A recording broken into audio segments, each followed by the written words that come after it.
the hand of diamonds ain't cheap. I'm charging 250 just a tweet. Round with 200 rounds on the seat. Running the bills, about to get a beat. She make a film, just a seat. Got the second, let her hit the key. I'm putting double C's on the trick. Get you my money trick like this. I got a pop star on the go. I got a supermodel in my lap. Bring down the door, junkies in the trap.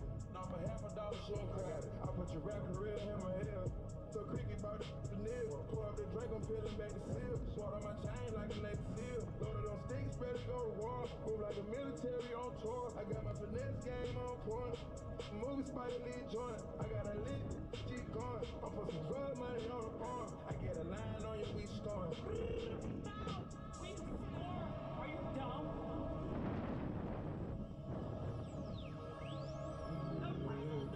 Dumb thing. She mortgage. No, that's what we doing. Crazy. Are you stupid? Stupid. They got Game 2 of our doubleheader here in Warren, Michigan, set to take place in just a few minutes. Tom Cavanaugh bringing you all of the action between your Macomb Community College Monarchs and the Schoolcraft Ocelots. A 10-6 win for Macomb in Game 1. They scored 8 unanswered runs from the 3rd through the 5th to come back and win that ball game. Nathan Fidelino earned the W, and big swings from him, going 3 for 4 with 3 RBIs. Luke Babcock, Nick Sandia, and Buster Diebel, all those guys came through in a big way. And Macomb's going to look to try to win their 11th conference game of the year, their 23rd overall, and continue on to an 8-game win streak. That would be something. And they're going to get things going with Matt Dickinson on the bump. Dickinson making his 3rd career start, his 8th appearance, a 4.74 ERA for Matt. 19 total innings pitched, 10 earned runs on 14 hits, 17 strikeouts compared to just 9 walks, and he's only allowed 1 double and 2 home runs, and this is a Schoolcraft team that does not hit the ball out of the ballpark all that often. We mentioned just 4 home runs on the season for the Ocelots, so Dickinson's going to give them his best stuff. He delivers a first pitch swinging strike, make it 0-2 on the breaking ball. Macomb is sticking with their entirely same lineup, minus the fact that Fidelino is only DHing in this game, and it's Dickinson on the bump. For Schoolcraft, they have kind of switched things all around, but Noah McCann stays firm as the leadoff batter. McCann is now the catcher. That moves Shane Carnes to first base. We'll break into that Schoolcraft defense in a moment, but doing the catching once again is Babcock. Just review it one more time. Dickinson picks up his very first strikeout as he sits down McCann with ease.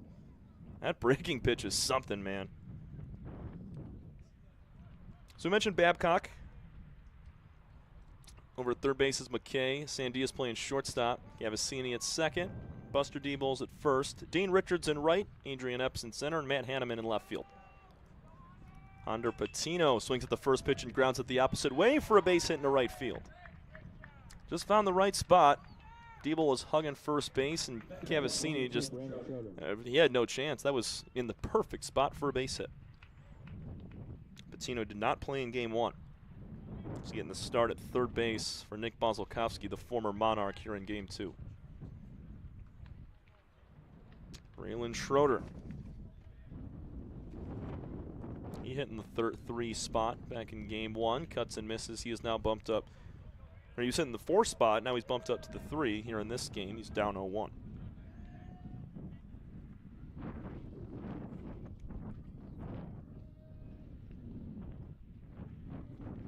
Dickinson a 209 batting average against. That number just went up a little bit after the Patino base hit. Dickinson stepping off. There's some miscommunication sign-wise with Babcock behind the plate.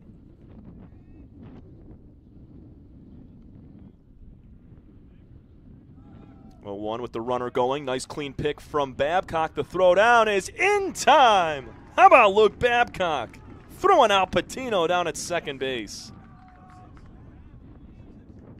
Up ball was in the dirt. Clean pick from Babcock, squared his shoulders. The throw was a little bit high, and Sandia came down with the tag. Well done, cutting down the runner Patino. 2 gone for Schroeder now. 1-1 pitch is high.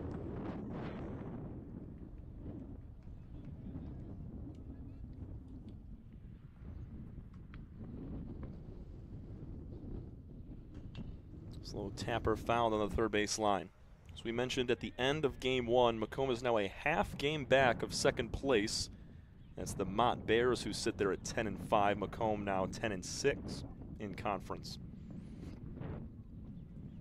And the Bears, they'll be taking on the first place Henry Ford Hawks tomorrow. That series is going to pay some dividends. Strike three called on the outside corner to Schroeder. How about Matt Dickinson and Luke Babcock in that first inning?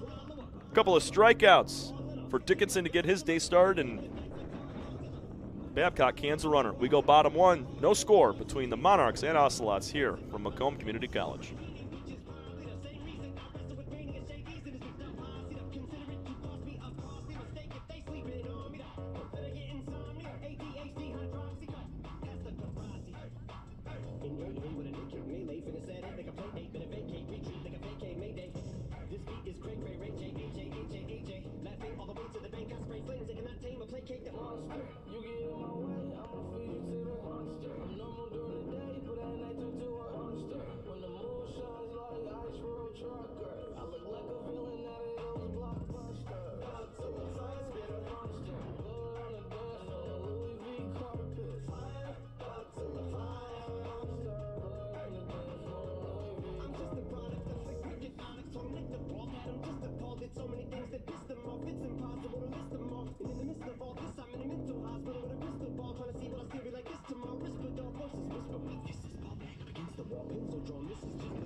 Here comes the money. Here we go. Money talk.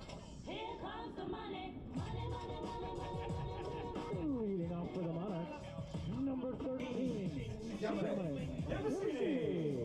Owen Elsey takes the bump for Schoolcraft. He was the 3-hitter and was the DH in game one. He's now taken the mound for his 7th start of the season, rocking a 4-0 record and a 1.69 ERA. The number one pitcher on this Schoolcraft team takes the mound for game two in a must-win situation, facing Dom Cavassini to start, who waves and misses at a breaking ball down and away.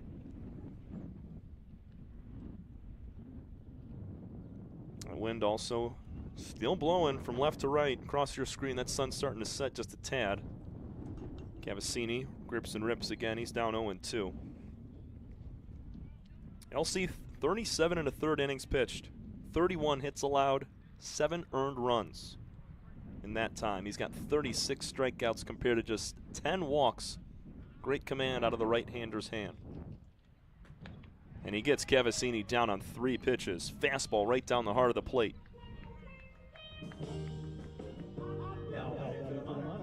Shaping up to be a nice pitcher's duel as we've seen so far early in this first. Dickinson's in with a 4.7 ERA, but 17 strikeouts and, well, now 19 strikeouts in 20 innings as he grabbed the pair in the first. And Elsey, he's been dominant as well. Here's a soft tapper back towards the mound. Third base side, Elsey fields and fires, 2 gone. And Diebel kind of handcuffed on that very late, just got barely a piece of it. Elsey fielding his possession well. Elsey a lot like Fidelino as well, excelling at both at the plate and on the mound.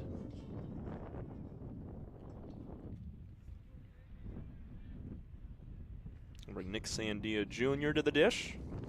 Solid game earlier today. He was 2 for 4, reached 3 times and scored twice, and a pair of RBIs as well.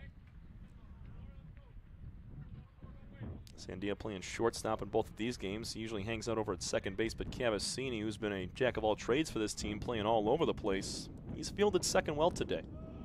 Sandia takes the ball low. Going to get a different strike zone here in game 2 than we saw in game 1. Not a good or a bad thing, just stating the obvious, as both of our umpires have switched in between games. 1-1 bounces up. That's one thing that, you know, collegiate players have to adjust to. In one day, you know, you could have a completely different strike sound from game 1 to game 2. That's on the lower outside corner to even up the count. And it might take an at-bat or two. Or when you're on the bench and you're not batting, paying attention to the location of the pitches that are called balls and strikes. Sandia swings and misses at the 2-2. Owen Elsey makes quick work of the Monarchs in the first with a pair of strikeouts. Nearly identical innings from both Elsey and Dickinson, the respective starting pitchers. We go to the second. No score between Macomb and Schoolcraft. You're watching Monarchs Baseball.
Leading off for the Ocelots, 25, Shane Carnes.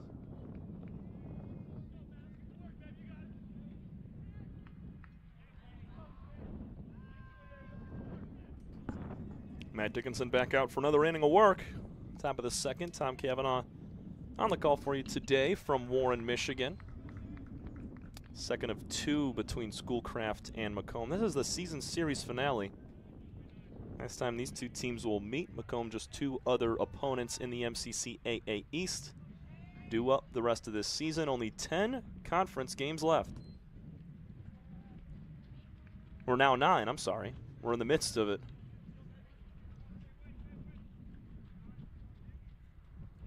One and one to Shane Carnes, who gets bumped over to first base. He did the catching in game 1. He batted 5th. Now he's bumped up to 4th as count moves to 2-1. Kayvon Justice waits on deck. He was a pinch runner back in game 1. And Abel Gutierrez, Dalton Vance, Dom Westfall, and Austin Flory. Flory came into the game late for Isander Vega. Did not get a plate appearance as Miguel Hinojosa came in and hit in Flory's spot as Austin was playing the outfield towards the end of game 1. 2-2 now to Shane Carnes, the cleanup man. Breaking ball upstairs. We're going to go full. Nice pitch from Dickinson. The location was just not there. He didn't miss by much.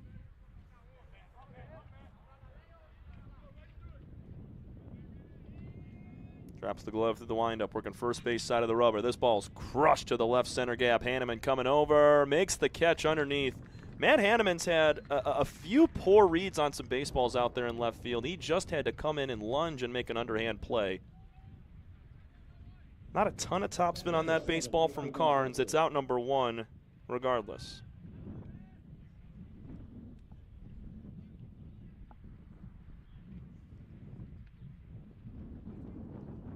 There's Kayvon Justice for the first time today. He's begging for the hit by pitch, and he gets it. Must have just grazed him. So just like that, another hit batter. Didn't have any in this game, but I mean, if I had a nickel for every time we had one in game one, I'd have a good time at the concession stand. Abel Gutierrez, the right fielder in game one. He'll be back out there in game two. He was 0 for 1, was hit by a pitch. I'm sorry, 0 for 3 was hit by a... He's hit by 2 pitches. Wow. Furthers my point.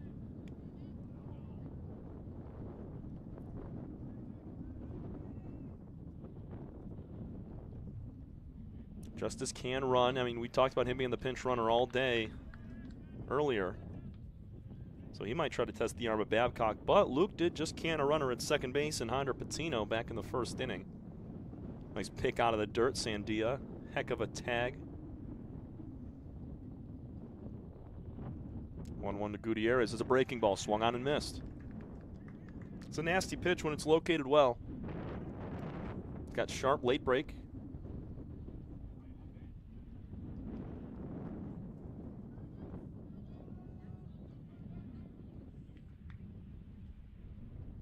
Good lead for Justice at first. 1-2 pitch. Just missed. And minus 1 or 2 pitches today. Dickinson has been in and around the zone with everything.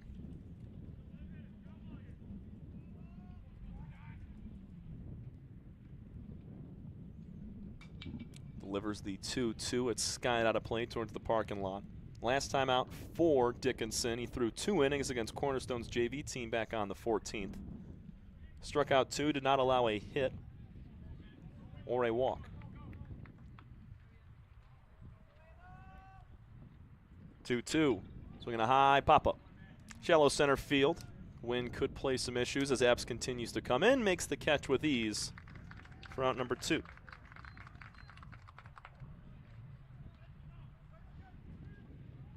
The batter's 1, Dalton Vance.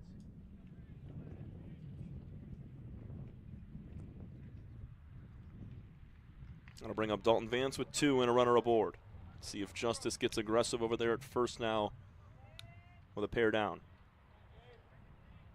Dickinson holds that front foot just a little slightly bit in front of the back, engaged with the rubber. Strike 1 called at the knees.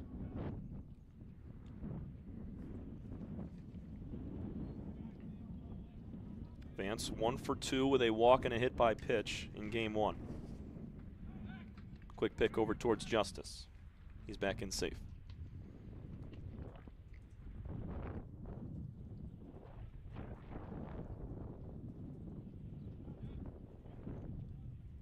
Dickinson, a Macomb native, went to Henry Ford High School in his first year of collegiate ball, standing 6'1", $175, and he caught Justice off the bag. They got him. Oh, baby.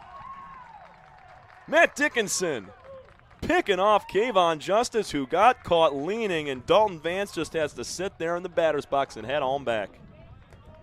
A couple of base running blunders from the Ocelots in the first pair of innings help the Monarchs out. We go bottom 2, no score from this CCAA East doubleheader battle.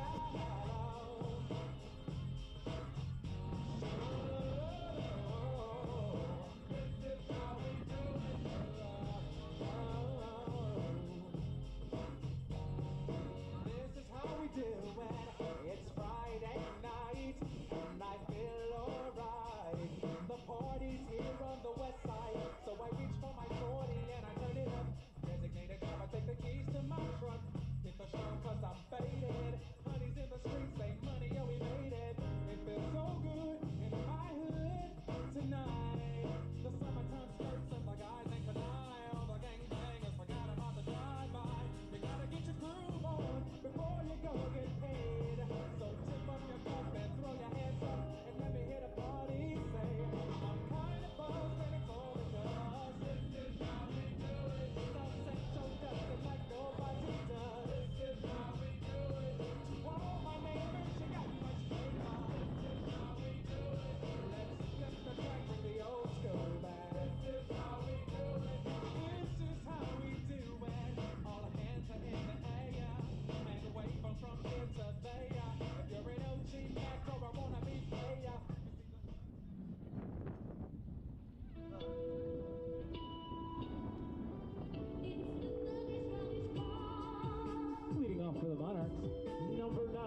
Owen Elsey, strong first inning, takes the bump back. Pair of strikeouts. Got both Cavassini and Sandia. He will now face the 4, 5, 6 hitters, starting with Luke Babcock. Nice game earlier for Luke. He's already thrown out a runner in this game. He had a 2-out double in the 4th inning of game 1. He also walked.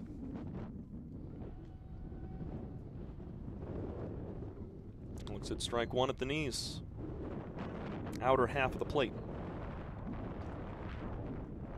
Fidelino and Epps will follow.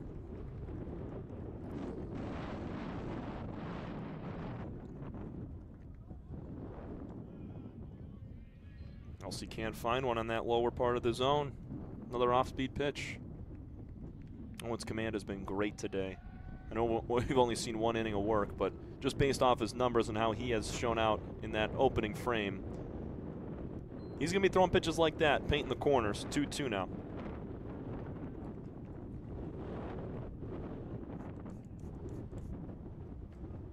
And Coach Taylor Jellikowski said, if it's not broke, don't fix it. Same exact lineup back out for game 2. There's a high hop towards Patino at third. Nice gun to first, in time to Carnes. And it's a leadoff ground out the other way for Luke Babcock. You got to be careful over there at third base. And there is a lip right before the grass meets the dirt, and it can jump up on you, and that could have taken out a couple of Patino's teeth. Yeah, the cat-like reflexes to get his glove up there in time, make a nice play. Spiked fastball in the dirt to Fidelino. Heck of a day for Nathan. Earned the win, improving to 3-0 as the starting pitcher through 4 1/3 strong innings with 5 strikeouts, and then he went 3 for 4 at the dish. He was a home run shy of the cycle.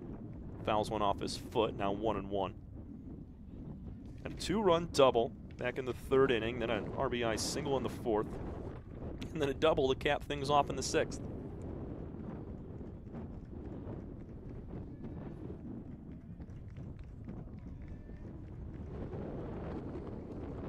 Elsey's 1-1. It's a fly ball to right center field, not deep. Coming over, calling for it, and making the underhand basket catch is Gutierrez. And that's the wind we're talking about right there. Fidelino once again hit that baseball to straightaway center field towards Austin Flory. And because of the gusts, it tailed all the way into the right center gap, and Gutierrez had to come out and make the catch. It's not as drastic in the outfield than it would be on a infield pop-up. Here comes Adrian Epps with 2 gone and nobody on. Swings and fouls off the first pitch.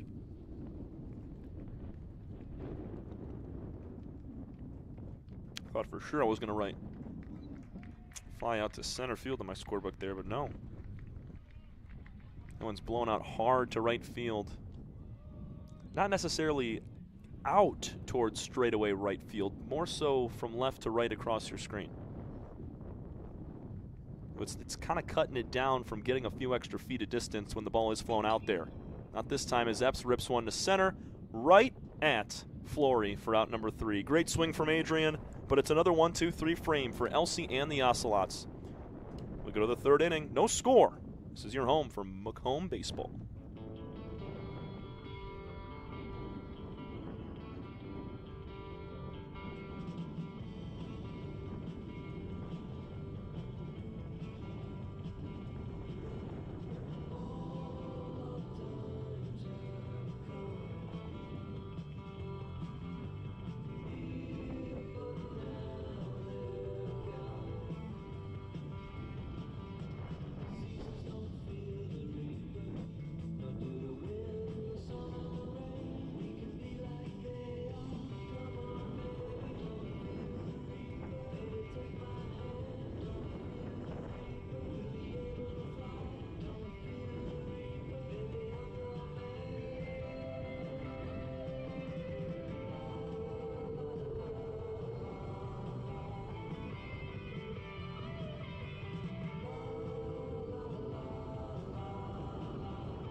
Leading off for the Ocelots, 1 adult advance. Top three, welcome back in. Macomb Monarchs and Schoolcraft Ocelots tied at 0 as Dalton Vance ended last inning in the box. He will start this inning the same way as he pulls the first pitch on the ground. Third base side, crossbody throw from McKay, and the stretch from Buster Diebel. Heck of a play from McKay. It was a slow roller right on the line. He tiptoed it, threw across his body, and Buster made a nice stretch. One pitch, one out here in the third for Matt Dickinson and the Monarchs. Dom Westfall. He's 1 for 3 with a walk in game one. Now he lines onto the left field line, bounces around on Hanneman. Westfall had his head down, was not even thinking about second base. We'll stick with a single. That'll bring up the 9-hitter in this lineup, Austin Flory. This will be his first at-bat of the day.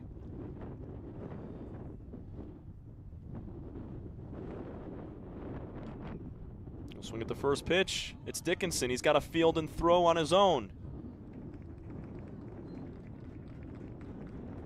2 gone. Runner moves up onto second base in Westfall, but quickly 2 outs here in the top of the third. A lot of first pitch swinging.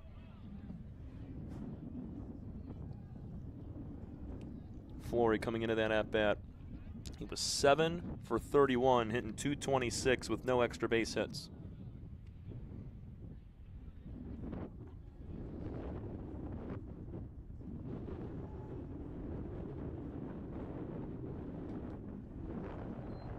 Strike called.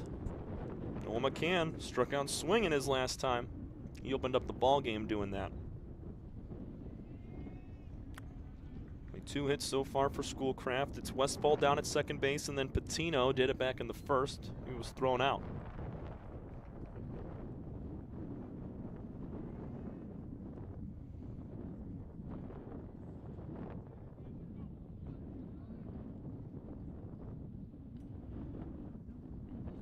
Dickinson checks the runner. Westfall back to the bag. Fastball down and away.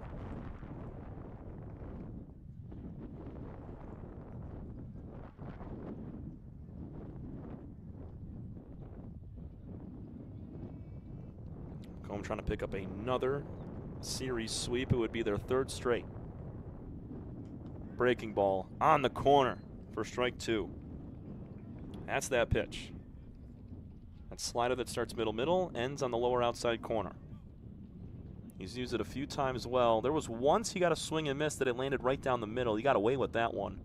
Other than that, it's been great. Same thing right there. Here's a ground ball on 1 hop to McKay at third. He picks it, throws to first in time for out number 3. And Schoolcraft will strand a man in scoring position. Matt Dickinson, another solid inning and a couple of snazzy plays from Ryan McKay at third base. We go to the bottom of the third. 0-0 tie between Schoolcraft and Macomb.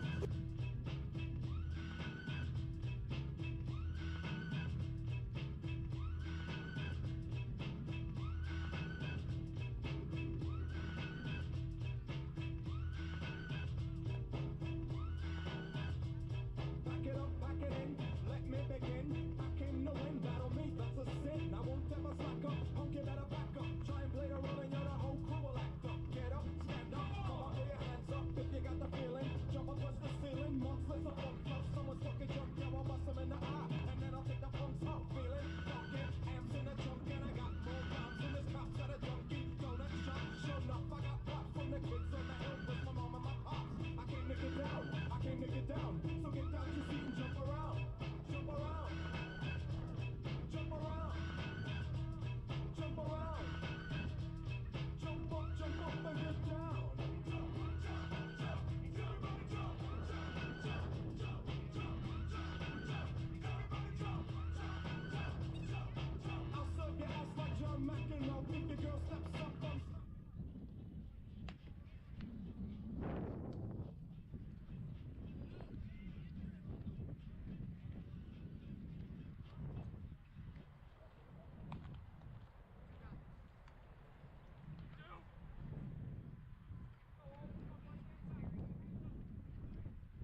7, 8, 9 hitters for Macomb here in the third.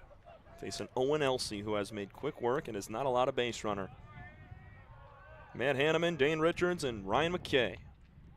First pitch inside to Hanneman. Sacrifice fly. Back in game one, he was productive in every at-bat. Walk, hit by pitch, a base hit, and a sac fly. And he grounds one up the middle for a base hit into center field. Swing from Matt back up the box. As soon as we say Elsey hasn't allowed a base runner, there it is. It'll bring Dane Richards to the plate. Quiet day earlier, 0 for 3 with a walk. Came around to score on a fielder's choice.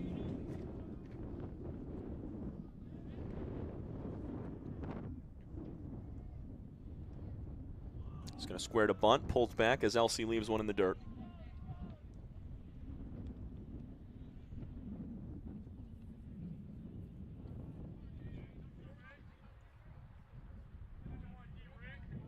Richards, 325 on the season, gets the bunt down. It's turning, they call it foul. Spinning on the chalk, ended up foul, and Noah McCann, the catcher, swiped at it right as it went foul. It's a good attempt from Richards. It's really tough on because if you do not push that bunt out towards the field and you're trying to tiptoe the lines, your chances of getting it down the line are not good because of the bumps from the grass to the dirt. Perfect bunt right there back to the mound. That's going to get him over. Might not be a bunt for a hit type of response there, but Richards gets the job done nonetheless.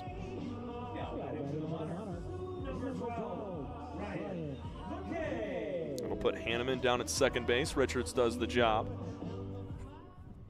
But that's what it is. You got to go right back up the box with it because we already saw in game one, if you try to put it down the line, it's going to roll on top of the grass and has a good chance of rolling back down and foul. Good lead for Hanneman at second. Breaking pitch to McKay's in there for a strike at the belt. McKay 0 for 3 with a walk, scored twice earlier.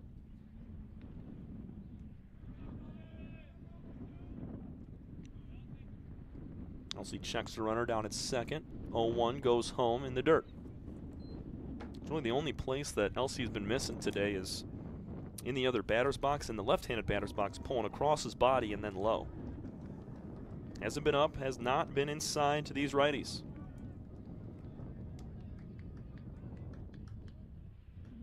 One on the way. There's McCann sliding to the other part of the plate there. He was set up inside.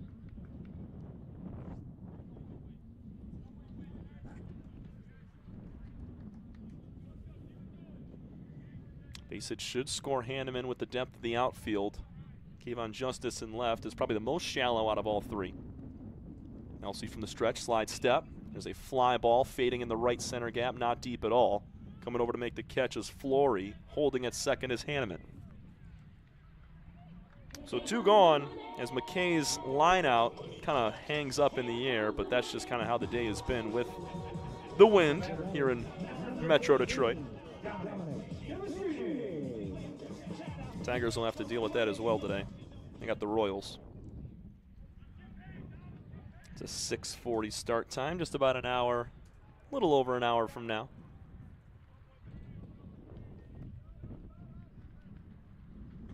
Big cut and a miss from Gavasini. Struck out on 3 pitches his first time. He's hacking. You'd rather have a guy aggressive going after good pitches and missing than ones that don't swing at all or chase the bad stuff. 0-1 to Dom. Did he get a piece of that? That was off of McCann's foot as he goes to the ground, hobbling around. Doesn't matter, it's 0-2 anyways as Gavasini attempted the swing. There's a nice pitch from Elsey, down and in.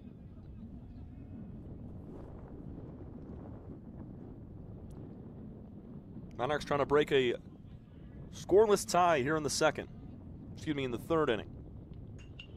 Gavasini line drive right field. This will drop in front of Gutierrez. Coming around third and going to score is Hanneman. Dom Gavasini comes up big with 2 outs. Monarchs strike first here in the third.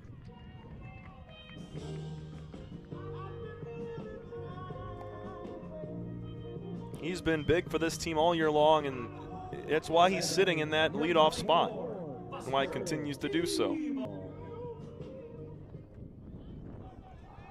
Cav just picked up his 18th hit of the year, 19th hit of the year, extends his streak to 9 games with a knock, and that's RBI number 14.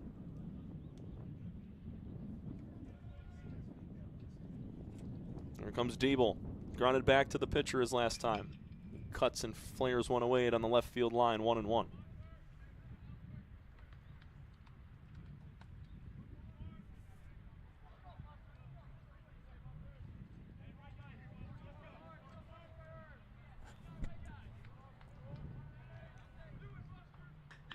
Buster Diebel swings and pops one up. Deep, semi-deep right field. Gutierrez coming over. He will cut off Flory for out number 3, making the grab. Diebel is out, and so are the Monarchs. We go to the 4th.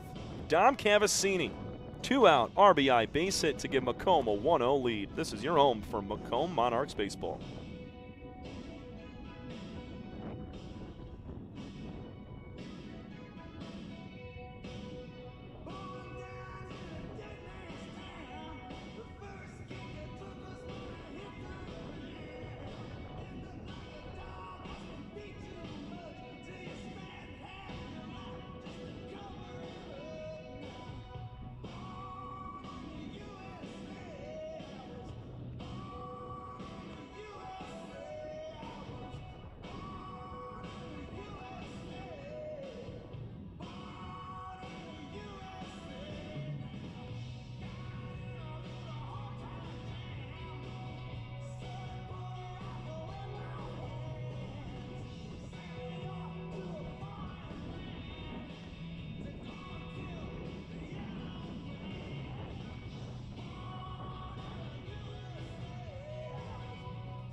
Leading off for the Ocelots, 30, Hunter Patino.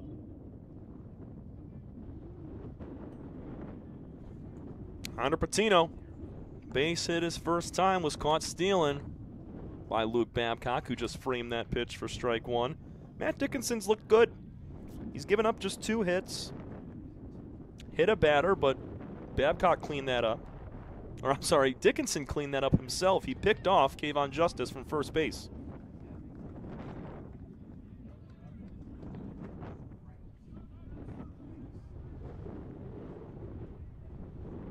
Patino, Schroeder, and Carnes in the 4th. Inside corner, Babcock held it for a beat longer, did not get the call any longer, and he might not be getting too many more calls than after that. It's a cardinal sin as a catcher is holding on to that strike for an extra second or 2. That's down and away, 2 balls and 2 strikes. You see it happen at all levels, and you just know that that home plate umpire does not appreciate if an umpire or if a catcher holds that and sticks it for too long, trying to prove their point that it was there. 2-2 breaking pitch up above the shoulders.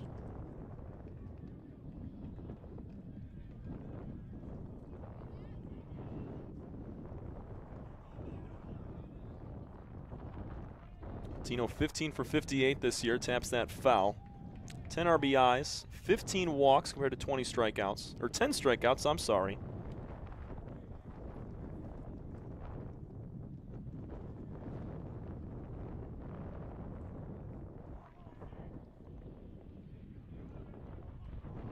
Underweight on the 3-2, breaking ball, strike 3 called. Patino is headed to first base. He'll make a slight right turn to the dugout. That's 1 gone. Strikeout number 3 for Matt Dickinson, the second looking today. That was a perfect pitch. Breaking ball inside corner, froze Patino. He had no chance at it. And it's not just the 12-6 break. It's from east to west as well. He started that up near the shoulder, and it bent back on the corner. Well done from Babcock as well. Ball misses up top, 1-1 to Braylon Schroeder, who was a looking strikeout victim his first time. Dickinson feet close together as he drops back through the windup. Fouls it right back to the screen at us. Another at-bat where Dickinson is out ahead of the hitter. Something that Fidelino, he went to a lot of full counts, and he also hit a bunch of batters, but he was efficient when he was not allowing free passes at times. That's a foul ball that I think got a piece of Babcock there. He looks to be just fine.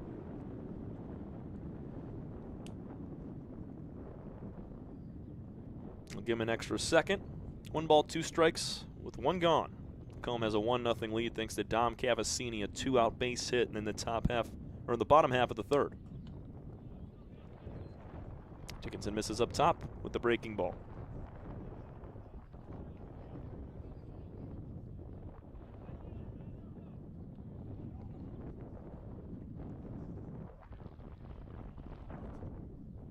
Dickinson's 2-2. Another foul ball gets a piece of Babcock's glove. Tough to put away Schroeder. Only went down looking his first time, but 23 strikeouts on the season. Second highest on this team, but still one of their best hitters. 2-2 popped up. Will not be playable. Diebel gives up immediately. And we'll do it again. It's no walks against Cornerstone his last time. And he thought he just had strike 3 on the corner. That is not the case. Just off the plate, we're going to a 3-2 count.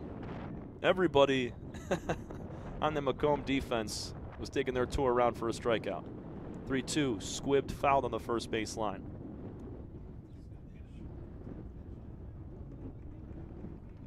Tenth pitch of this at-bat coming up right now between Braylon Schroeder, the 3-hitter, and Matt Dickinson.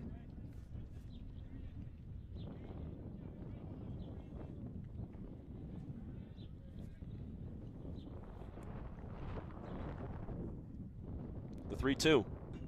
Another foul ball. Make it 11 pitches. Just 6 walks compared to those 23 strikeouts for Schroeder. Hence why he's fouling off a ton. He's swinging it a lot. He's 36 for 102 this year for a 353 average. Once again, the 3-2 fouled away. And Dickinson, all he can do is smile. He's got a grin on his face grabbing a new baseball. Our home plate umpire tapping at his 2 black sacks on the side that hold those extra baseballs. It's getting thin. 3-2 again. What do you know? Foul back behind us. It's just a good old-fashioned battle right here. Got Dickinson throwing strikes. Schroeder's not letting anything by him.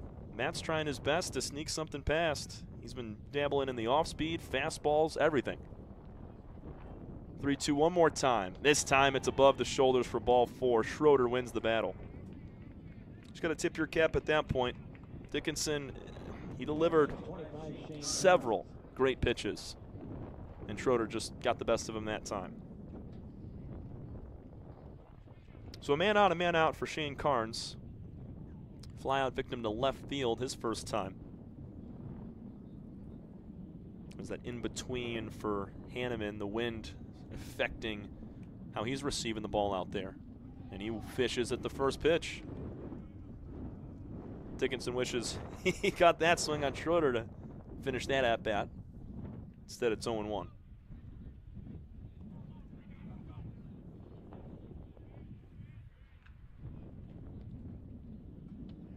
Breaking pitch, top of the zone. I don't know where that's at. That's top corner. Might have been a little bit tight.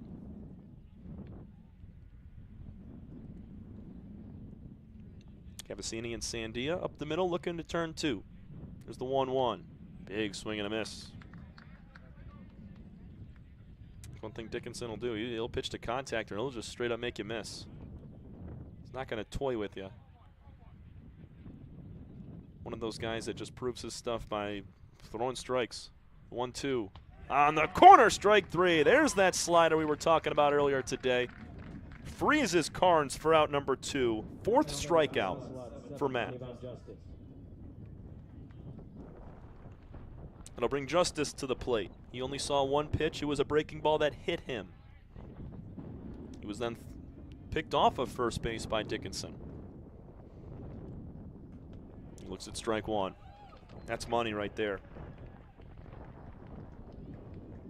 And starting it out on 0-0-2 is great because a lot of these hitters are not looking for that breaking pitch on 0-0. He freezes them and gets ahead in the count 0-1. It's worked a few times now. They're going to back pick towards first base. Diebel. His tag was close, but safe was Schroeder. It was a pretty sizable secondary lead from Braylon Schroeder, and he was able to just get his hand in there. Great throw from Babcock behind the plate.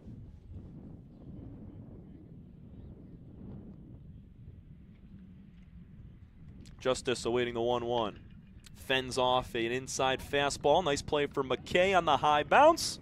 And that ends the frame. A couple of strikeouts for Matt Dickinson. He's got 4 on the day. We go bottom 4, and it's a 1-0 lead for your Macomb Monarchs.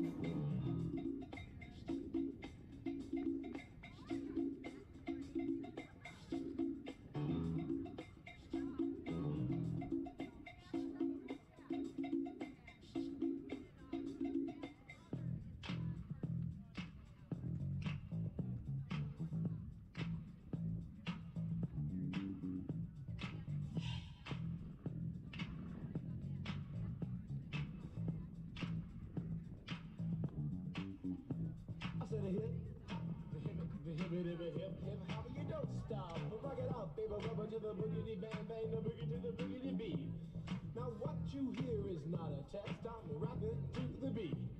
And me, the groove, and my friends are gonna try to move your feet. You see, I am one Mike, and I'd like to say hello. Up to the black, to the white, the red, and the brown, and the purple, and yellow. But first I gotta bang, bang, the boogie to the boogie. Say up, jump the boogie to the bang, bang, boogie, let's rock. You don't stop, rock the rhythm that'll make your body rock. Well, so far you've heard my voice, but I brought 2 friends along. And next on the mic is my man Hank. Come on, Hank, sing that song. Check it out. When I'm imp, the dimp, the ladies pimp, the women fight for my delight. But I'm the grand master with the 3 MCs that shop the house for the young ladies. And when you come inside and to the front, you do the freak spank and do the bump. And when the sucker MCs try to...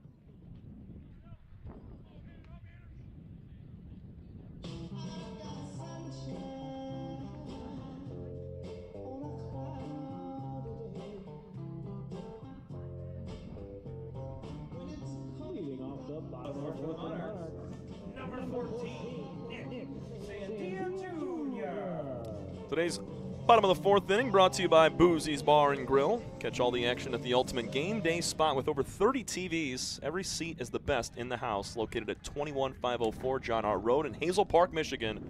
Boozy's Bar and Grill. Nick Sandia Jr. leads off and waves and misses at Owen Elsie's first offering. Strikeout swinging for Nick his first time. Just getting his second at-bat here in the 4th. Both starters have been efficient. Just the one blemish for Elsie last inning. He gave up a leadoff single to Hanneman. Dane Richards bunted him over to second, and Cavassini brought him in with a single with 2 outs. Sandia looking to do what Hanneman did last inning and be the leadoff man aboard with a knock. And he'll do the same thing and put it right back up the middle. This is a backhand play. Did they get him? No. Infield hit for Sandia. I almost called that too early. Dalton Vance made a heck of a play to keep that on the infield. Number 9, Was not hit as hard. That ground ball up the middle from Sandia, so it gave Vance time to get over there. It'll be Luke Babcock's turn. Ground ball to third base. Back in the he led off the second doing that. You got Hunter Patino playing in on the grass. Thinking about a bunt scenario. Instead, Babcock will swing it, take strike one in the outside corner.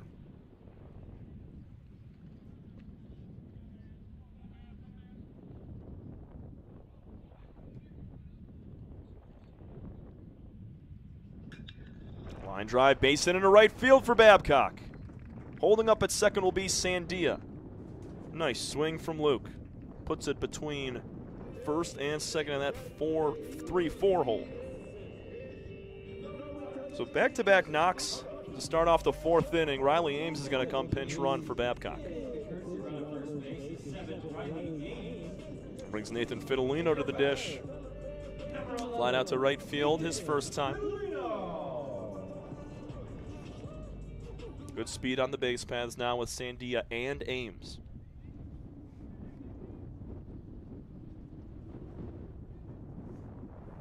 Monarchs have a 1-0 lead. They scrapped it together last inning, trying to add more here. Here's a bunt attempt. Beautiful job. They're going to throw on to third. They got the lead runner. It was a good bunt, just not in the right area for Fidelino. He put it right back to the mound. Elsie fielded and threw on to third to get Sandia. So the sacrifice bunt attempt is unsuccessful. 1 out with 2 on still.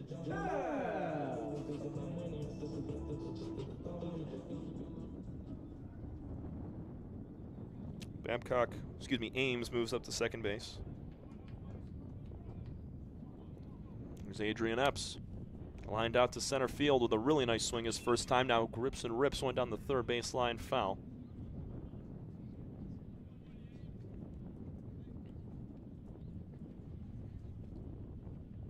Epps has continued to improve as this season has progressed. Spoke about it in game 1. He was late against Henry Ford, had himself a triple off the top of the wall in left center field, and he carried that over a home run in the next couple of games against Henry Ford. And here, I mean, he's been playing well in this game with a nice swing. Earlier today, he was without a hit. Found a way on, stole a base. Fidelino, a sizable lead at first. They are not holding him on. The 0-1 to Epps. It's a line drive on the right field line. This one's fading, foul. No chance that's staying fair, anything borderline fair or foul in the right field line. That's all pushing in foul territory.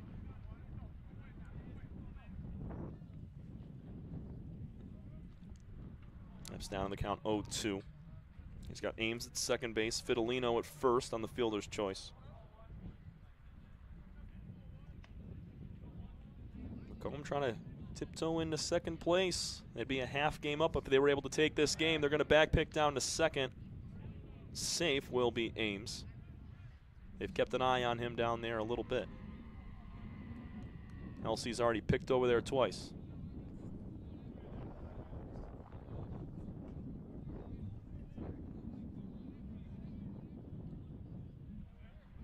Here's the 0-2. Line drive, base hit into right field for Adrian Epps. Ames being sent around third of the plate. They're going to cut the throw off. 2-0 Macomb. Adrian Epps goes opposite field, and he drives in yet another run.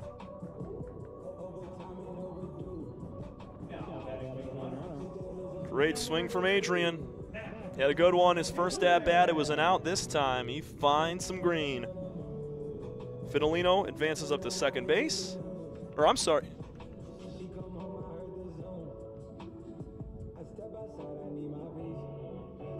So Fidelino was on third. He had me confused for a moment as he's talking with assistant coach Nick Caruso at third.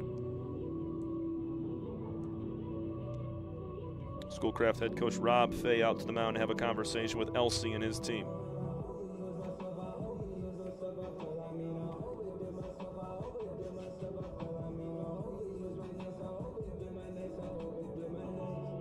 #15th RBI this season for Adrian Epps. It's also his 22nd hit. We talked about the improvement from a year ago. He's got 7 doubles, a triple, a home run. He's hitting just above 320. So Elsie staying on the bump as a prolonged conversation is had between Fay and his infield.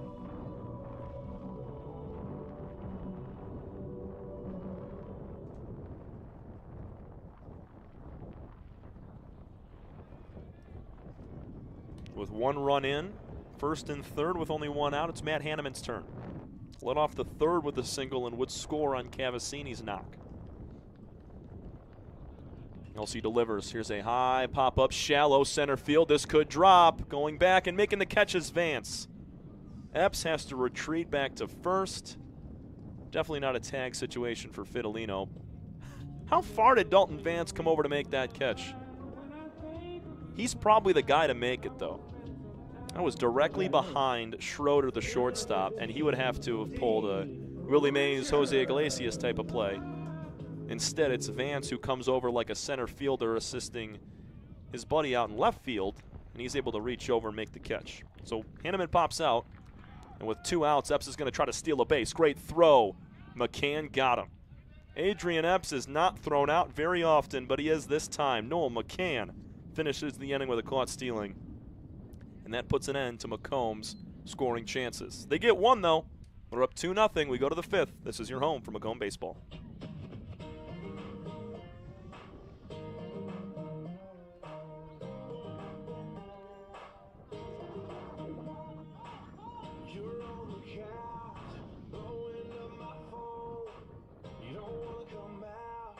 You don't want to be alone. It don't take but 2 to have a little soiree. If you're in the mood, sit tight right where you are, babe. Cause I'll be at your door in 10 minutes. Whatever you got on, girl, stay in it. You ain't gotta leave the house to have a good time. I'm gonna bring the good time home to you. We'll have a house party. We don't need nobody. Turn your TV off. Make that boom box out. We'll wake up.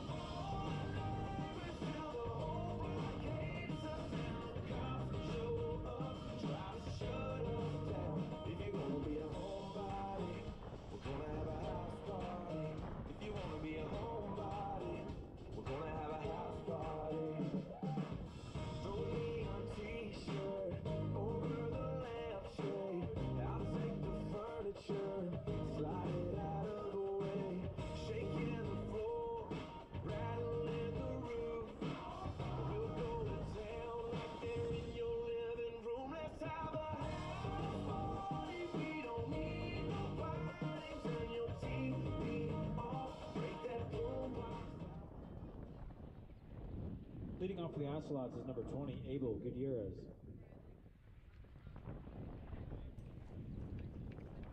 Macomb starting arm.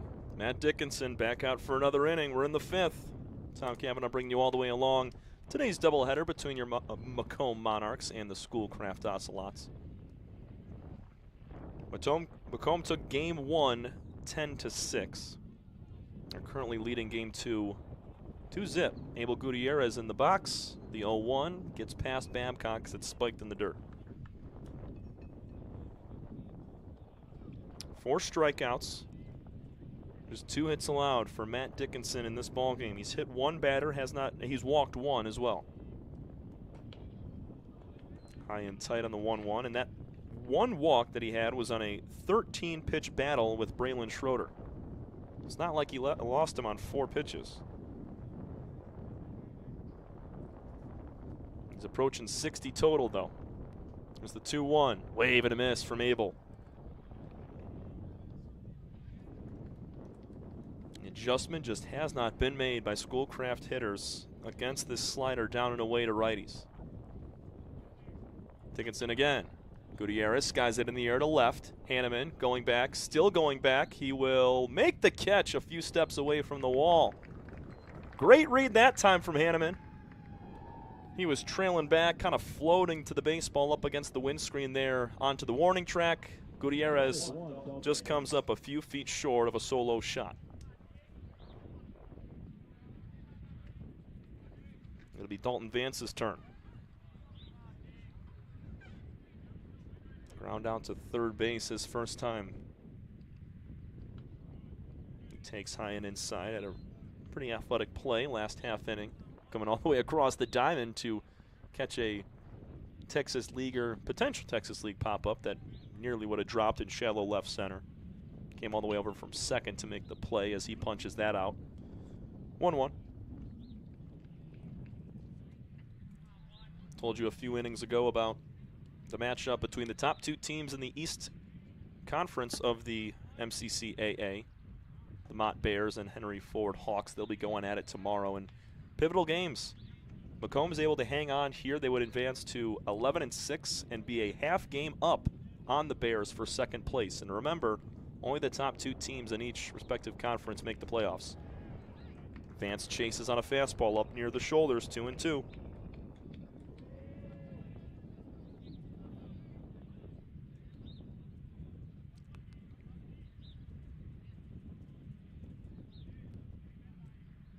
Breaking ball, skied in the air. Very shallow right center field. Cavassini can't find it. Epps has to come all the way in and make the catch. Nearly on the dirt. That's what this wind is doing right now. I mean, that's a play for Cavassini 10 times out of 10, unless you got wind at 30 miles an hour going left to right across your screen and blowing in. With Epps' speed, though, I mean, he got there no problem. He had to make an underhand catch, so, I mean, definitely had to turn on the jets, but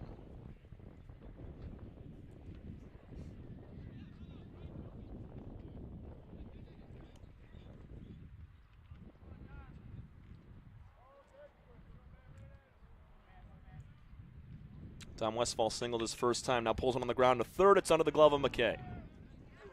Into left field, a 2-out error.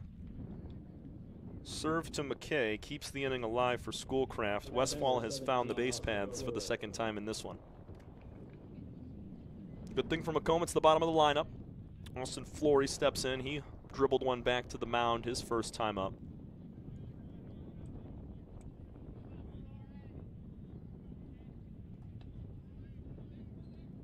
So, very sharp ground ball to McKay. Caught him on the in-between and just snuck underneath the webbing of his glove.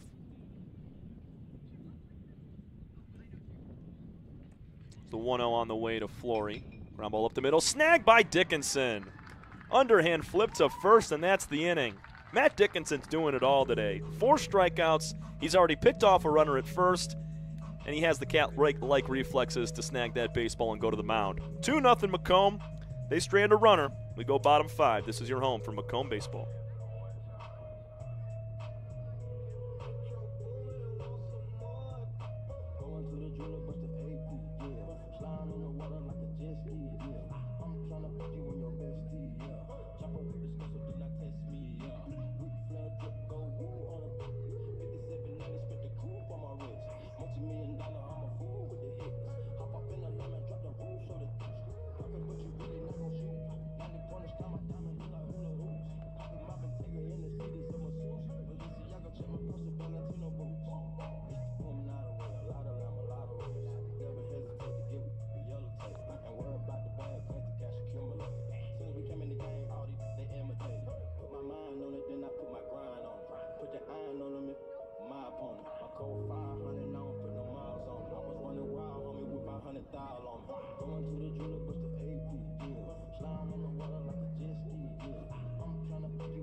Those rainbows in my mind when I think of you sometime, and I want to spend some time with you. Just the two of us. Leading off for the Monarchs, number 15, Dean Richards.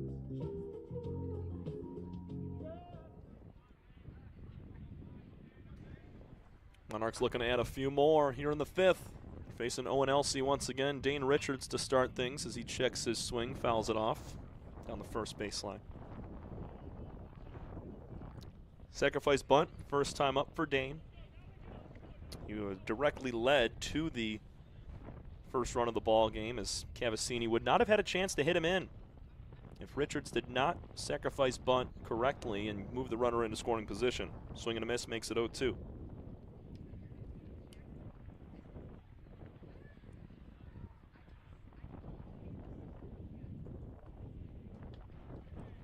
chin music. Leaning out of the way is Dane. 1 ball and 2 strikes.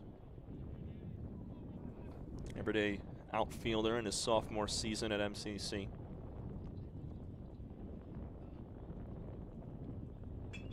Swings and pulls it on the ground. It's going to be a backhand play for Schroeder. Fields clean, cross diamond toss, and a stretch. They got him.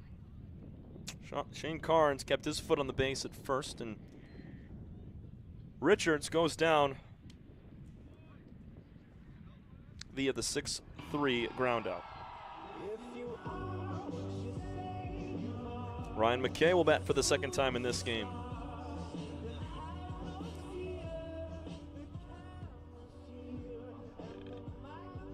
So we're going to get a conversation here between our umpire crew.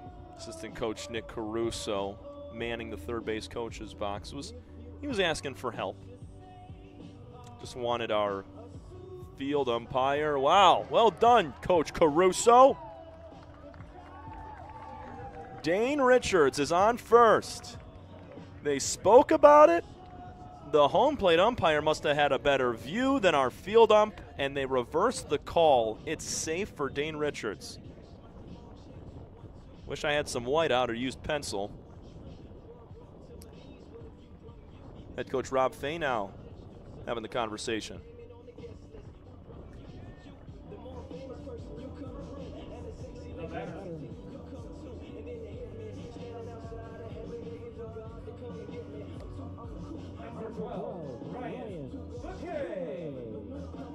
Now I'm very confused at what the extra delay is. Our home plate umpire went over and said something to Macomb. So it's nobody out for Ryan McKay with a runner on first in Dane Richards.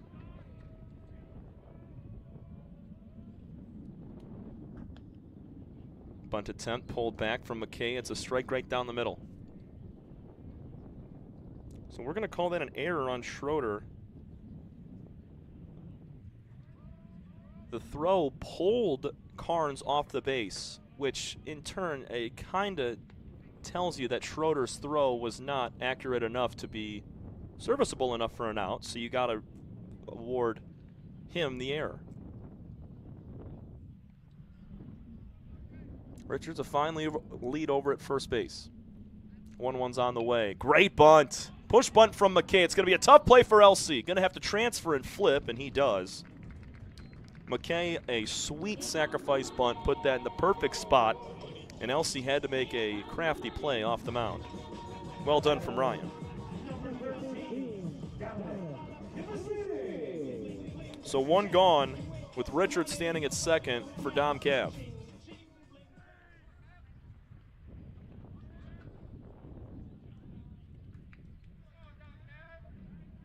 One for 2 with an RBI today. Leaves and just gets a piece as it sifts past the legs of Noah McCann, the catcher.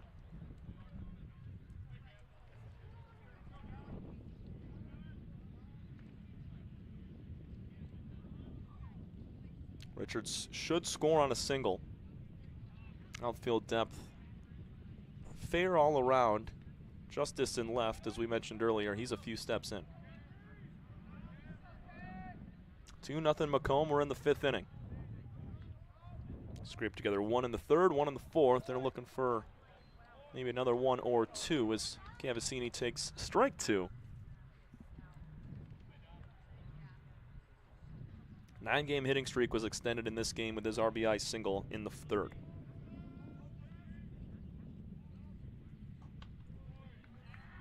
Oh, 2 misses high.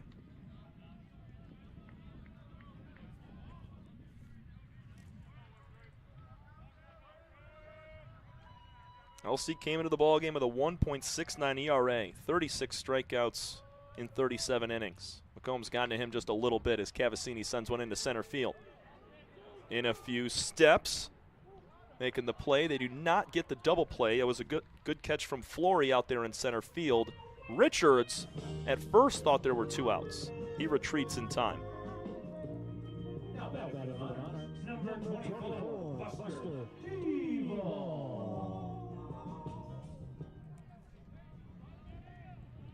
Two gone for Buster Diebel.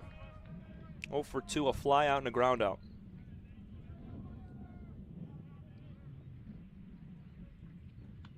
First pitch from Elsie outside.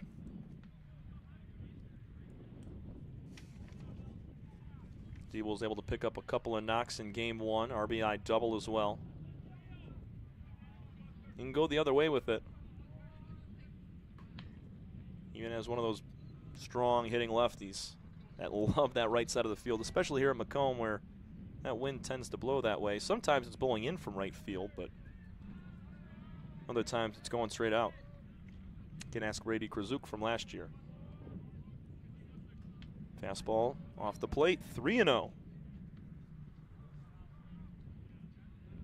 Nick Sandia waits on deck. He is 1 for 2 today.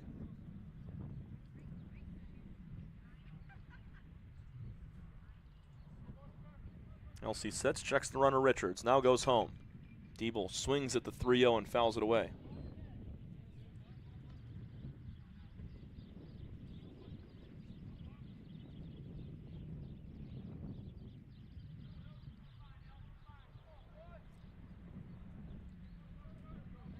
Monarchs going to need some more. This Ocelot team, they got some hitters as Diebel walks on 5 pitches to bring up Nick Sandia.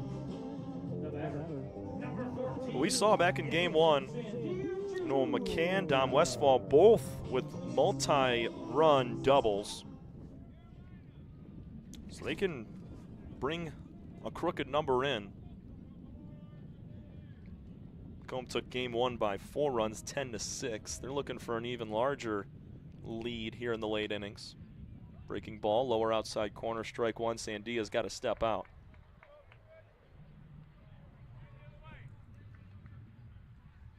Leader on the team in average. Sandia in his first season as a Monarch. 0-1 fastball near the chin, up top.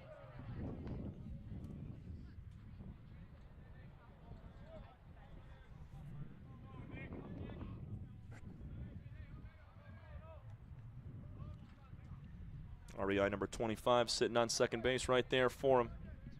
1-1 pitch. High pop-up. Foul territory, first base side. Heading over towards the bullpen. No play for anyone. It's 1-2 to Nick.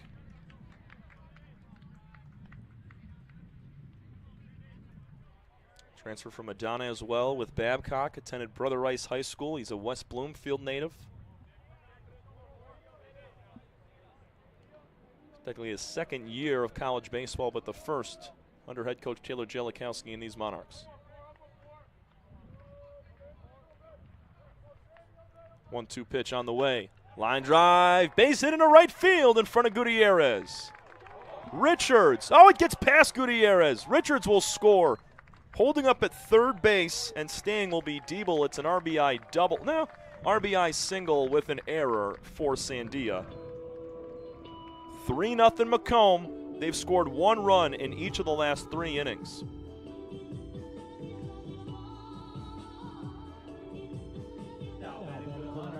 So it landed in front of Gutierrez. It took an extra bounce, got by him, and that allowed the runners to move up an extra 90 feet. So Diebel stands at third. He advanced from second to third on the error, and Sandia got to second as it got past Gutierrez. Babcock takes ball 1 low and outside. 1 for 2 day for Luke. Singled and scored in the 4th.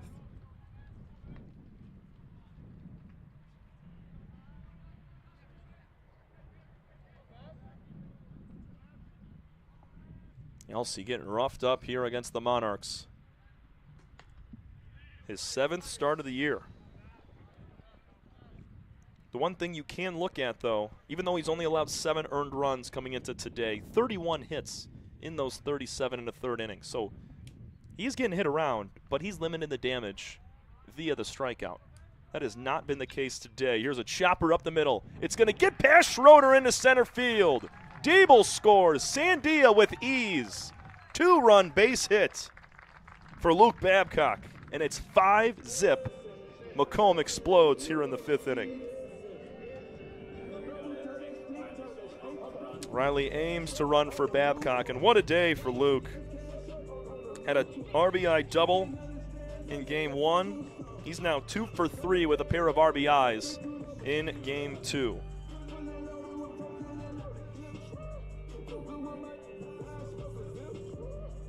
Head coach Rob Fay out to the mound. Will he pull his ace?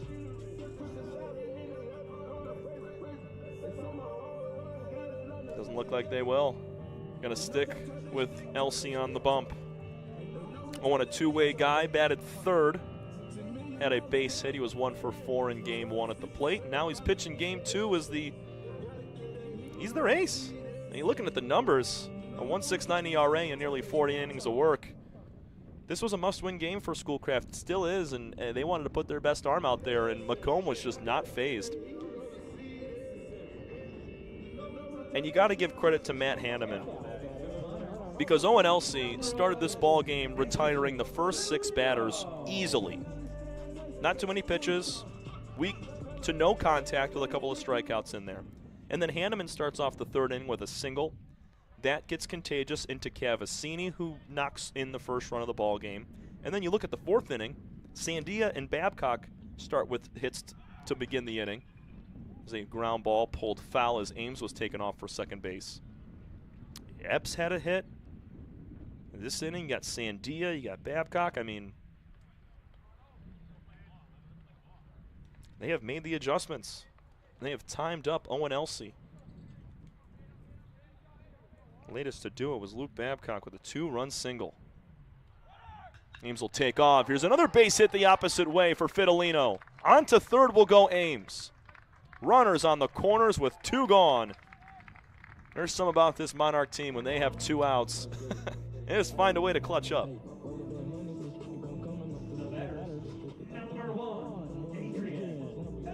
It is the 3rd straight single for Macomb. Fidelino now 1 for 3 in this game. Adrian Epps with an RBI and a base hit as well. This is the 8th batter to hit in the inning. Ocelot catcher Noah McCann out in front of the plate to give the 1st and 3rd signs.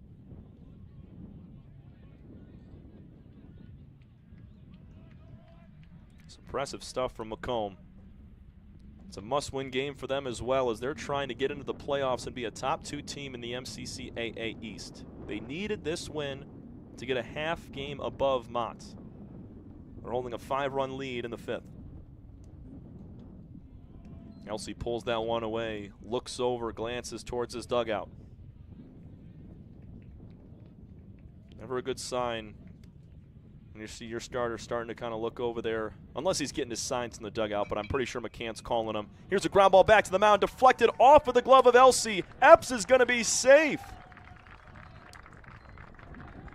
Deflected off of Elsie. Schroeder, he was not in position to make a play. This same thing happened in game 1 with Sandia and Aiden Manzella on the mound.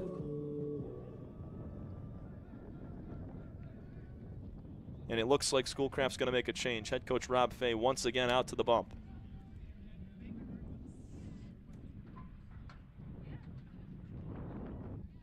That is the 4th straight single. Adrian Epps, 2 RBIs on the day. He's 2 for 3. That was Riley Ames, who just came in to score, the pinch runner for Babcock. Fidelino is going to be on second.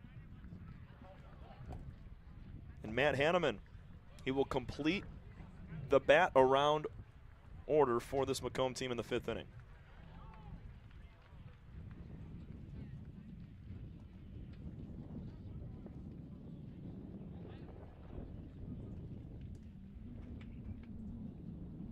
So as Schoolcraft makes a change to a lefty, we'll get you the final numbers on Owen Elsie and our new man on the bump, the first lefty to throw for either team in either game.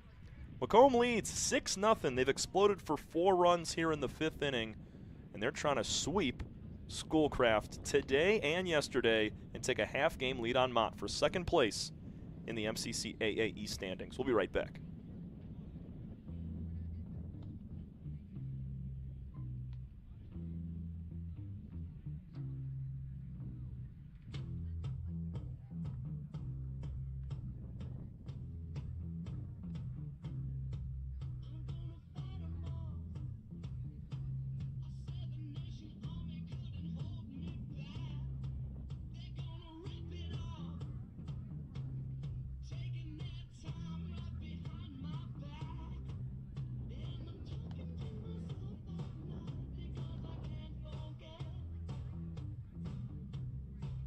And a pitch for the Ocelots, 19, Connor Bucher.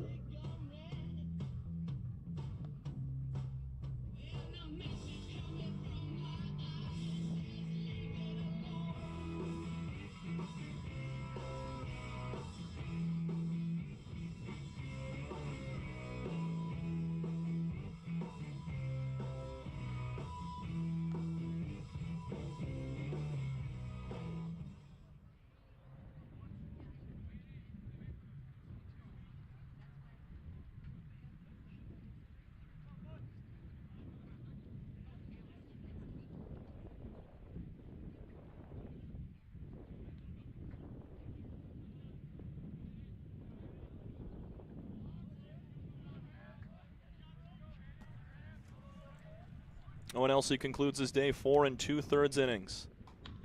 He's responsible for both runners out on the base paths right now, but he allowed 9 total hits for currently 6 runs.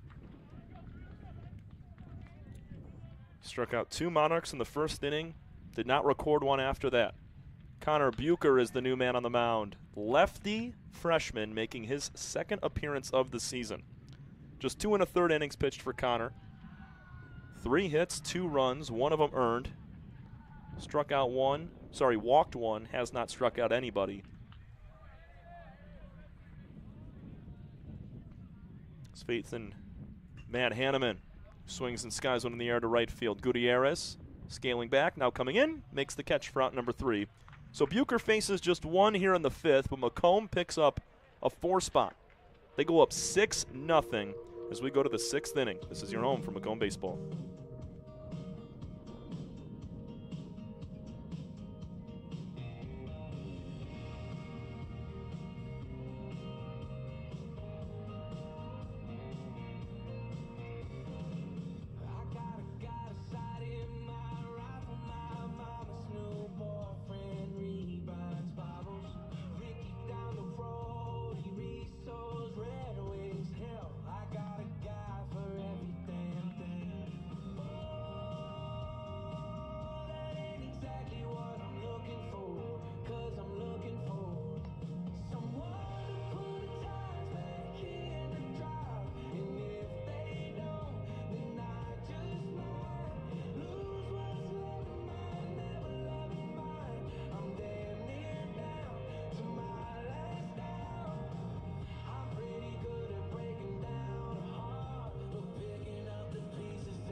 Matt Dickinson back out for another inning of work as we enter the 6th. Tom Cavanaugh on call for you today. Macomb picked up a win in Game 1, 10-6, and they now lead 6-0 here in Game 2. Today's 6th inning is brought to you by a couple of supporting sponsors. Z's Pub of St. Clair Shores. Z's Pub proudly serves any array of freshly crafted daily specials featuring delightful soups and a complete lunch and dinner menu to satisfy your hunger. Go visit Z's Pub today on 22512 Greater Mac Ave in St. Clair Shores, Michigan. Hanneman's first pitch rides high and inside. He's facing the top of the lineup and Noah McCann and company. Patino, Schroeder to follow.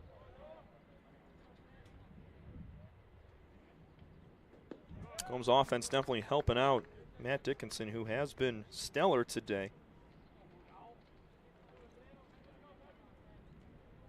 He's allowed a base runner in every inning, but only 1 has been able to reach second base. That was back in the 3rd inning. Breaking ball called for a strike, 1-2. McCann 0 for 2, a strikeout and a ground out today.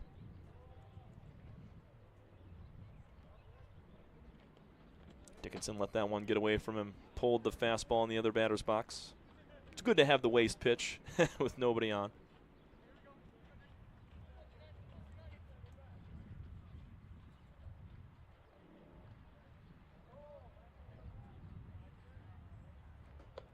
Check swing from McCann. Did he go? Field umpire says no, he did not.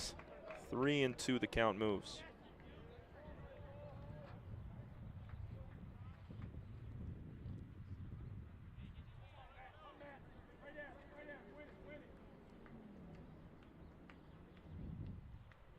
Three-two on the way. Cut and a miss. Matt Dickinson. Strikeout number 5. Batters 30, Hunter Patino. Got him with the upper fastball. McCann went chasing for it, and he goes down swinging for the second time in this game.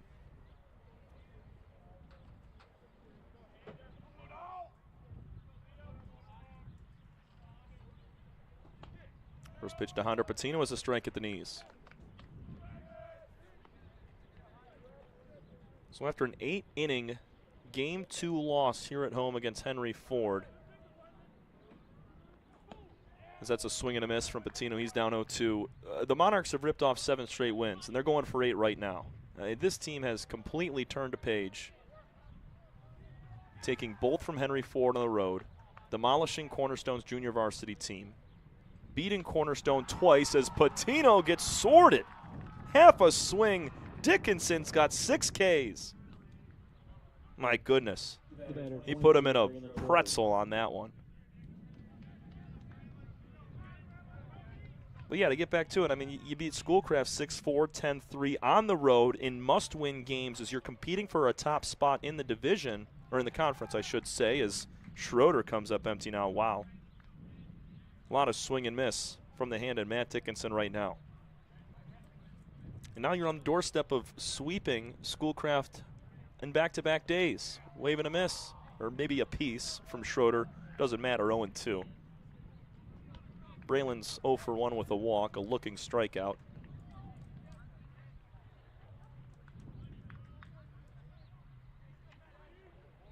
Deep breath from Dickinson, looking to finish the inning with style. Fastball high.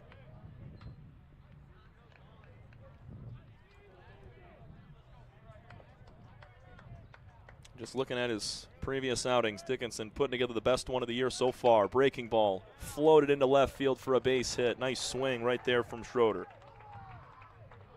Slider down and away, just stuck his bat out at it, let the barrel do the rest. Now batting for the Ocelots, 25, Shane Karn. Coming into today for Dickinson, his best outing was probably against Rowan State CC back in early March. Through 5 innings, allowed 1 run on 1 hit, with 2 walks and 4 strikeouts. He blisters a fastball in the outside corner here to Shane Carnes.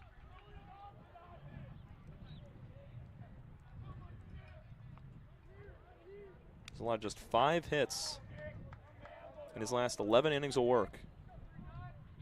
That's coming into today's contest in Ocelots with just 3 in 5 2/3 innings. That's impressive stuff. And he has slowly worked his way up the depth chart into being a guy in a spot like this where you're getting the nod for a Game 2 start against another Eastern Conference rival. 0-2 pitch. Inside corner. Got him looking. He's done it a few times now. Matt Dickinson with the backdoor breaking ball on the front side strikes out the side here in the 6th inning. A base hit, but no more for Schoolcraft. We go bottom 6. Monarchs up by 6.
Bottom half of the 6th inning brought to you by FiberLink Incorporated. Trained and equipped to meet your telecommunications needs in professional, safe, and productive manner. Call FiberLink today at 810-667-2891, located in Lapeer, Michigan. Here's a ground ball from Dane Richards. In between hop for Braylon Schroeder, who just did not get his feet squared around. E6. For the 2nd straight time that Richards has been at the plate. Leadoff man aboard once again. Dane led off the 5th with that ground ball to short that Schroeder made just the slightest throwing error on. And from there, a 4-run inning occurred. Here's a ground ball to Schroeder again. Flips down to 2nd. Throw to 1st is in time. It's a 6-4-3 double play just like that. Schroeder gets his revenge using Vance as well.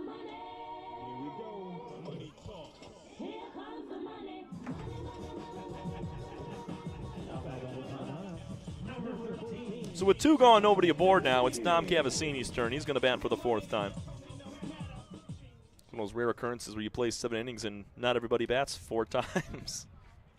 That happened earlier today and definitely in that Henry Ford series. But who knows? Macomb likes to score all their runs with 2 outs, so maybe they'll go on another 7, 8, 9 batter stretch.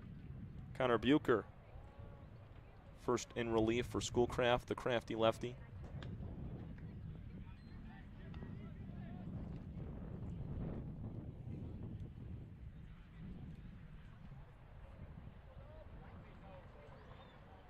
Two 2-0 to Cavassini. They get 3 balls and 0 strikes. 1 for 3 Dave for Dom. RBI single in the 3rd. Lined out sharply to center his last time and struck out in the 1st. And he takes ball 4. So a 2-out walk brings up Buster Diebel. He's 0 for 2 with a walk and a run scored.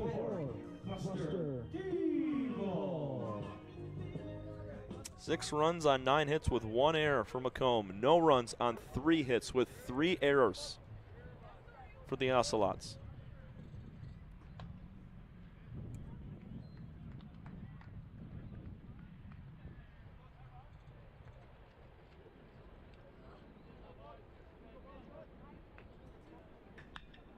D-ball swings and pulls it foul on the 3rd base line. And just now figuring this out, because we haven't seen many left-handed pitchers. Buster Diebel, a switch hitting infielder for this Macomb team. He's always been on the left-handed side of the box. Has a little bit different of a stance from the right side than he does the left. It's kind of a semi-open stance from the left side. He's way more closed off on the right. He'll take a fastball outside, 1-2. But yeah, because we don't really see many lefties, Buster doesn't have many chances to bat right-handed. He just cracked one, fouled on the line, looking to straighten that out. Here's the 1-2, high and in.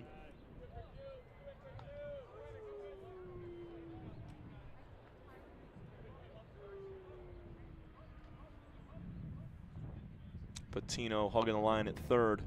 Short lead for Cavassini at 1st. 2-2 is down and away. So Buster's going to go to a full count. First time, at least that I've seen him from the right side.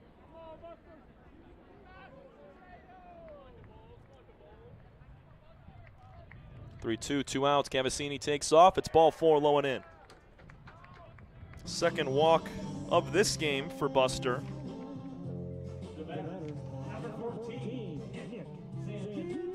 And a really nice day for Nick Sandia Jr. 2 for 3 with an RBI and a run scored in this game. And then he was 2 for 4 with 2 RBIs in game 1. So it's just been a fabulous day for the best hitter on this team average-wise.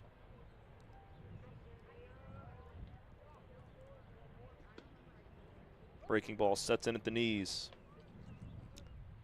There's a little bit of action in the Macomb bullpen, but it's going to be interesting to see if they bring Matt Dickinson back out for the 7th. I think you do it.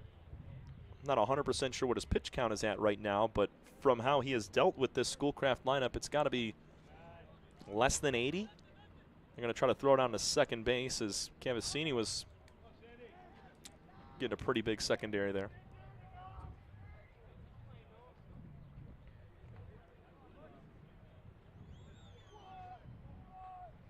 Sandia delivered a big hit to drive in a run last inning. It started the 4-run frame. That one misses by not much, 2-1.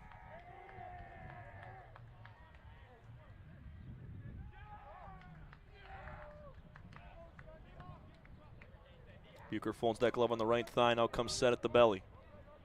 Checks down at second, the 2-1, fouled away. Sandia knew he missed it too.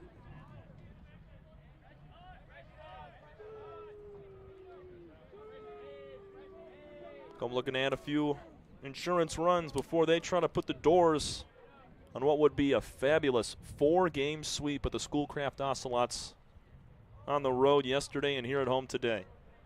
2-2. Ground ball on one hop, backhand play for Schroeder. Throw to first is in time. How about Braylon Schroeder, man? Wow. For the couple errors that he has had today, he just made up for them with that money play on the backhand. We go to the 7th. Macomb with a 6-0 lead. And let's see if Matt Dickinson will come out. Yes, he will. Try to go a complete game shutout here for Macomb and put the doors on a huge conference sweep. This is your home for Macomb Monarchs baseball. We'll be right back for the final inning of play.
Top 7. Today's doubleheader of Macomb baseball has been brought to you by Uncle Harry's Deli Restaurant, Mom and Pop Cafe with a warm, old-school atmosphere, offering traditional sandwiches, soups, and desserts. St. Clair Shores, Michigan.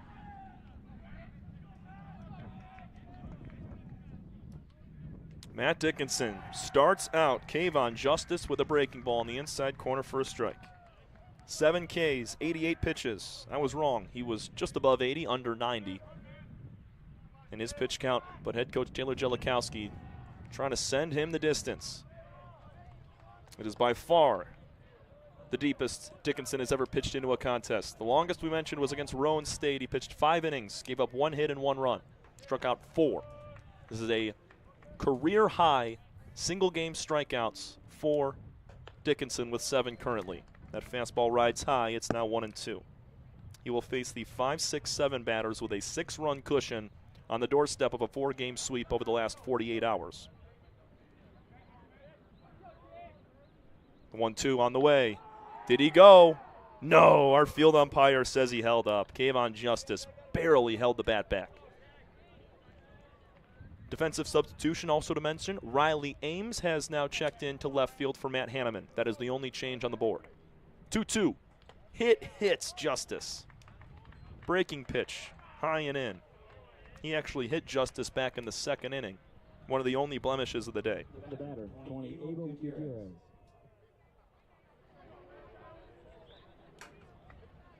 In Schoolcraft, I mean, they have not gone quietly in any inning. They have found a base runner in all 6, now all 7 innings. First pitch down and away to Abel Gutierrez, 0 for 2 with a couple of flyouts. That was pitch number 93.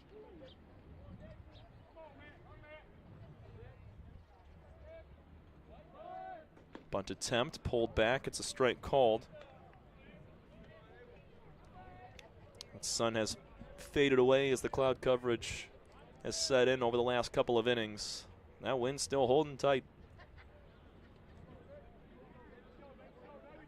1-1. Wave and a miss from Gutierrez. Cannot catch up to that fastball there.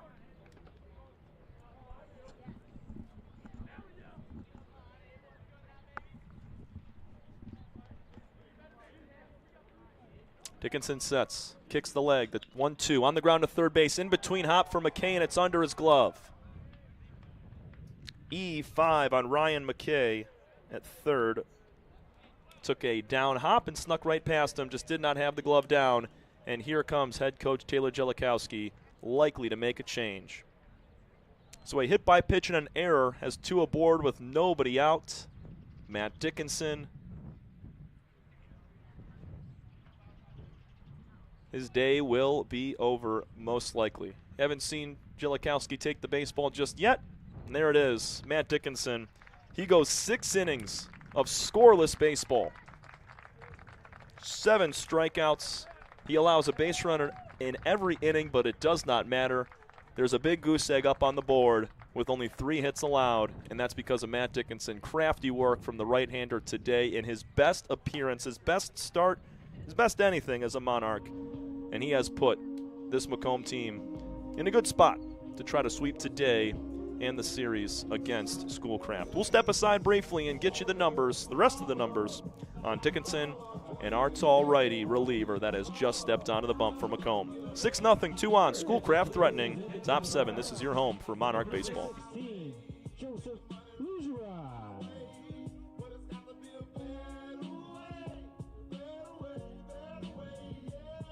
I'm a baller, I'm a 20-inch crawler, blaze on Impala, diamond drop waller, R10 howler, never leader, not a faller. Break these boys off, I'm a 20-inch crawler, bust a left or right, I'm out of sight, I'm throw. I'm bouncing off the road, I'm in the modem with the photo, chain and tune. Hop out my big body form, chain with the tongue, can't forget me what I know. I'm hot, I'm looking good, now I'm just get some wood. Man, it's understood, got money in my hood. I'm pushing big body, can't stop me. For the 9-8, got a settlement and copy. I'ma crow slow, puffin' on the opera mode, hit the stove. I'ma go real slow, puffin' on the opera go. I'ma let the grass green, man, I'm looking clean, one more control, be green and nice, but clean.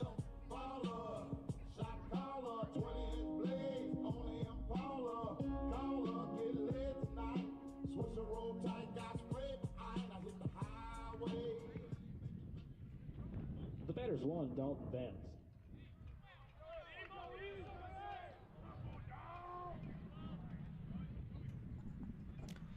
Joseph Lugerai, the new pitcher on the mound for Macomb. Takes over from Matt Dickinson, who had, as we mentioned, his best outing in a Monarch uniform. Strike 1 called to Dalton Vance. Get you some numbers on Lugerai in just a moment.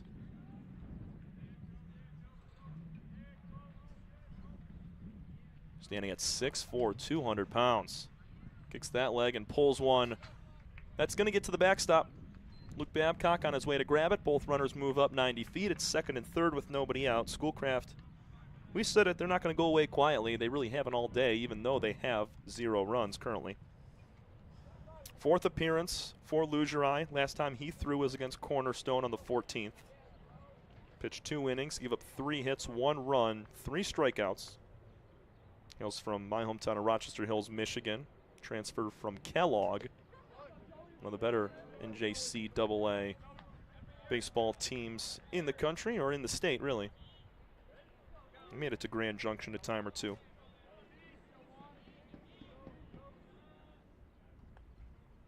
Two-one on the way. Foul tipped in and out of the glove of Babcock. 3.86 ERA for Joe in 4 2/3 innings. Mentioned this is his 5th appearance. 7 walks compared to 3 strikeouts in those 4 2/3. Leaves one down and away. It's 3-2. And he kind of fits the mold of what we were talking about with Manzella and Fidelino. When you just look at the numbers, you see they can be effective. He's only got a .220 batting average against. It's when he throws strikes is when he's most effective. Complete opposite when the ball's out of the zone. Here's a ground ball to second base. Cavassini to his left. Fields throws to first. They will sacrifice the run for the out. Schoolcraft will not be shut out in this ball game. It is now 6-1 on the RBI ground out from Vance. The batter, 32, Dominic Westfall. Brings Dom Westfall up to the dish. On to third moves Kayvon. Scoring was Kayvon Justice. On to third goes Gutierrez. Still just 3 hits for the Ocelots in this ball game. Westfall's got the power for it. He takes strike 1. That's upper 80s fastball from Lugerai right there. That's looking pretty good.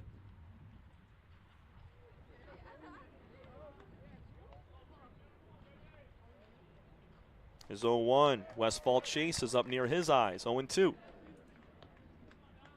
Macomb trying to advance to 23-13 overall. 11-6 in conference play and make it 8 straight. Babcock set up on the outside corner. The 0-2 on the way. Wave and a miss. Babcock's got to field his position. Throw down to first. They complete the strikeout. Gutierrez hangs out at third. And the Ocelots are down to their final out. It's the final inning of play between these two teams this season. Schoolcraft was in second place in this conference just a week ago, but losing 5 of their last 7 and three straight losses to Jackson completely turned the tides of this conference and kind of let Macomb right back up into things. Lugerai picks up his first strikeout as well. Austin Flory, a couple of groundouts to the pitcher today. This is just his 3rd at-bat. Strike called at the knees, make it 1-1.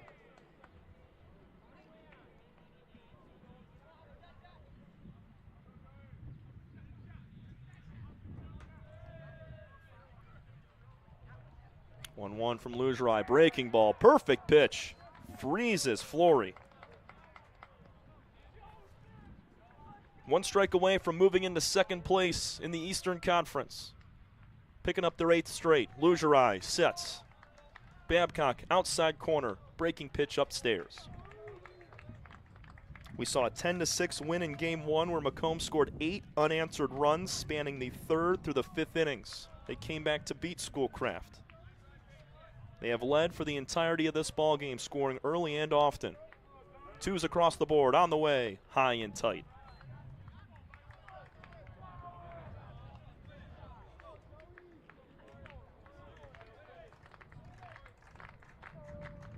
Final batter in this Schoolcraft lineup.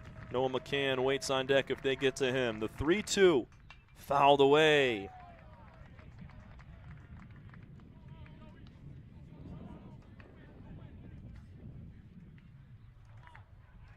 We'll do it again. Lugerai folds that glove up on the left thigh, tucks the ball. Now meets it at the belly. 3-2, one more time. Wave and a miss, strike 3. Macomb takes the doubleheader and the series. 6-1 finish in Game 2 after a 10-6 victory in our first game of this doubleheader. Perfect baseball from the Monarchs throughout most of this ball game, and hats off to Matt Dickinson for what he was able to do today, going 6 strong innings, allowing 3 hits, 1 run, and striking out 7, a career high for him. Incredible. Macomb now advances to 23-13, 11-6, 8 straight wins. Schoolcraft falls to 17-23. They are now 7-10 in the Eastern Conference, and they are in 5th place. Yes, 5th place in the conference. As Jackson still sits at 7-8, they will play tomorrow. The win goes to Matt Dickinson. He now improves to 3-1 on the year. Owen Elsey, his undefeated 4-0 record has now been broken. He is 4-1. Monarchs came to hit today. We'll talk through it. Dom Cavassini got it going in the 3rd inning with a 2-out base hit. And then in the 4th, they got another one from Adrian Epps. He found himself a single to score one. And then the 5th inning was really where the game was set apart. A 4-run 5th for the Monarchs. It was Nick Sandia with an RBI swing. Luke Babcock had a 2-run single. And Epps again came up big for his 2nd RBI of the game. It was a full team effort. Luke Babcock was great behind the plate. Dickinson was awesome. And Joseph Lugerai puts the finishing touches on a perfect doubleheader sweep And in the last 48 hours, the Macomb Monarchs have won 4 straight, taking down Schoolcraft 4-1 in 5 meetings this season. This team's looking good, trying to make the final push onto the MCCAA playoffs. We spoke about a 10-6 win in Game 1, and looking forward for Macomb, riding this 8-game win streak. They will not play until April 22nd. That is a Tuesday. They'll be on the road against Lansing Community College. That's out there near MSU. And then on April 24th, they'll be on the road for more Eastern Conference action, taking on St. Clair County. But the next time we will be with you here in Warren, Michigan, on the campus of Macomb is April 26th. Next Saturday, SC4 come into town for a pivotal 2-game set. And we'll have a few more for you to finish up the year. Community Christian College, Owen Community College comes in, and then we'll wrap up the season on May 3rd with Jackson. Huge couple of wins for the Monarchs. Head coach Taylor Jellikowski got to be pleased with his guys, as it was a 1-9 complete couple of victories today. That's going to do it for us here in Warren. Tom Cavanaugh saying so long from Macomb Community College. Your final scores one more time. 10-6 in Game 1, Nathan Fidelino gets the win. And in Game 2, a 6-1 victory, stumping the Ocelots, who were looking for a get-back win. Matt Dickinson throws 6 scoreless innings and improves to 3-1 on the season. Thanks so much, everybody. Enjoy the rest of your weekend, and we will see you next Saturday against SC4. Take care.